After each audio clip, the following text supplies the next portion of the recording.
If we have a little bit of time, if there are any questions, I'll be happy to refer this to those on the panel. General. Captain Schwingshackle, we've heard positive that we're all out of Schlitz, we don't have anybody else, and that the Navy has this good program called Limited Duty Officer, in the Limited Duty Officer program, which you apparently directly commission people from civilian life in return for some skill that they bring. Is the MCAG doing that? No, sir. And traditionally, an LDO would come from the enlisted ranks, and they would earn their commission that way. My chief staff officer is an LDO, but he's an aviation specialist. There's no direction right now as to bringing limited duty officers into MCAG. One of the efforts that the Navy has done in the last year has authorized a new designator called a FAO. It used to be a subspecialty for Navy officers. Now it's a full-time designator that's recruiting up to 400. They're bringing in 50 a year from the active force and some reserve force. And the FAOs are going to be part of, in my opinion, are going to be part of MCAG and where that officer corps is going to come from. In fact, my relief is already lined up to be a FAO captain who's currently the naval attaché to Malaysia. So that's the direction I see the Navy going with MCAG and these skills, not necessarily an LDO piece, but it wouldn't be out of bounds to think that sometime in the future, especially with the expeditionary warfare specialty, that you get LDO sessions that way.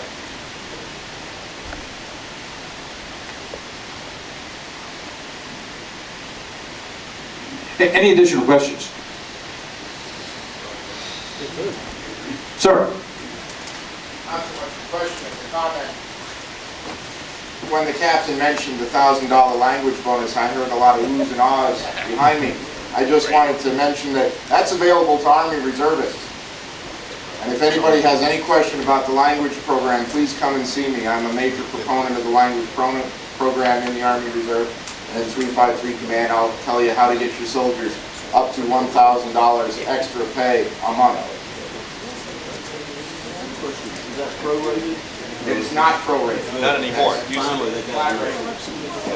We, the Civil Affairs Association, we take full credit. Colonel Woods. Sir, I commanded the 414th in Baghdad. We're recently back. My XO, my 3, and an entire team was set up, and they were Navy. But the timing with which you set up your MCAC training unfortunately didn't encompass them. So you've got a small group of Navy folk who are very excited about the possibility of joining, but, all right, missed the boat. What might be able to do for them? That's a good question, and those are the individual augmentees that you're referring to, and that was an effort on the part of C&O Mullen to help out the joint force and provide naval forces, boots on the ground sailors to support the joint force in Iraq and Afghanistan. And one of the places that they've been employed has been in civil affairs battalions and brigades and PRTs, and very successfully. There's been very positive results from that. One of the reasons that we had to start up our own training was because of the Navy IAs going through the Army CA course, that there wasn't any room, that extra room to have MCAG forces come through. I don't own those CA sailors that are in Iraq and Afghanistan. There is a command under NACC called Expeditionary Combat Readiness Center that has been stood up to provide the care and feeding and tracking of those sailors, for lack of a better analogy there. The IA program is shifting. The Navy's looking at making those PCS orders now, as opposed to taking somebody out of a unit and sending them over to Iraq for 6 months or a year. What we've tried to do is we've tried to recruit those sailors that have come back that have those skills. I do have a couple sailors right now One that's going to be part of, that's team leader is going to be heading up the DUSOTA P team. That was a member of a PRT in Afghanistan that had Army Civil Affairs training. And I bottom line and said, yep, that's equivalent. He's good to go. He's a full-up round. But the problem is, and the Navy doesn't really recognize this expeditionary career path yet. And so you get a sailor who's trained in civil affairs or supporting ground combat troops someplace, and they need to get back to their community, whether it's an officer or enlisted, and do what they're supposed to do, what their rate or rating or designator tells them to do, because otherwise when they go up for their next board, they're not competitive. Or they're interested, and I just don't have a billet for them, and they're outside of the particular ratings that I have, or the designators that I have, and their communities say, we're short. We need these officers to man these ships. We need these sailors on these subs. I can't afford to let them go. So there's a lot of issues there. We do try to recruit them. We contact them. We've gone and briefed the sailors before they left from Fort Bragg to let MCAG and how to get in contact with us if they're interested. And we do get some of them, but I just don't have enough billets to support most of the requests. We worked together in Iraq, and if I might just make a comment, as a retiree, I can probably say this without being in a situation where it creates a problem for somebody else.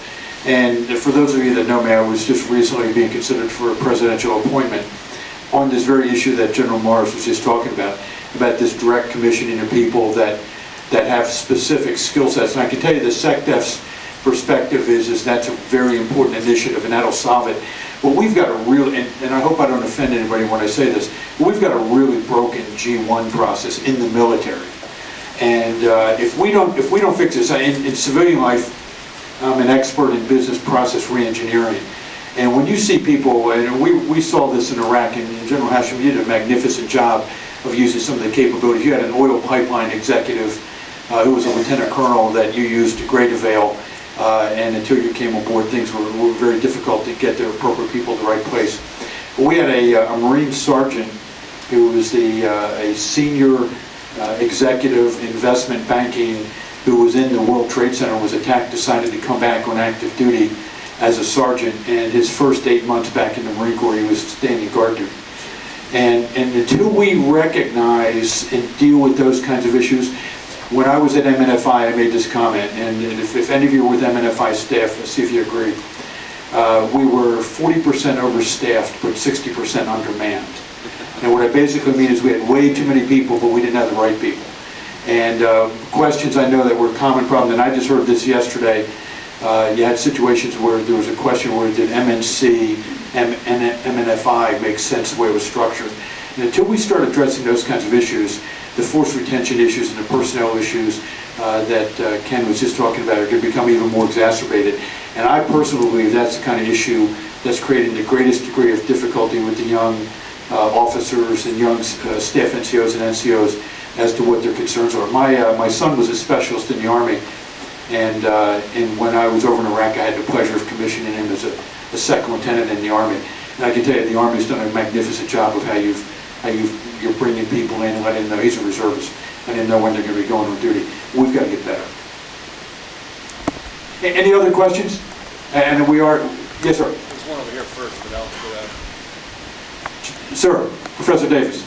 Yeah, I'm not sure if this is the question for you or for the KCOMs earlier.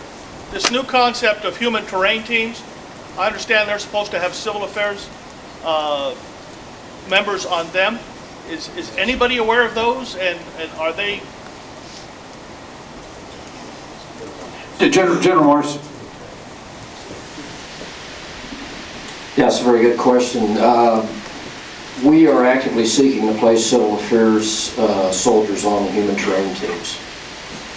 From the perspective that this war is all about human terrain, and there's a lot of information that we gather as a part of our mission that supports the overall effort of the mission over there.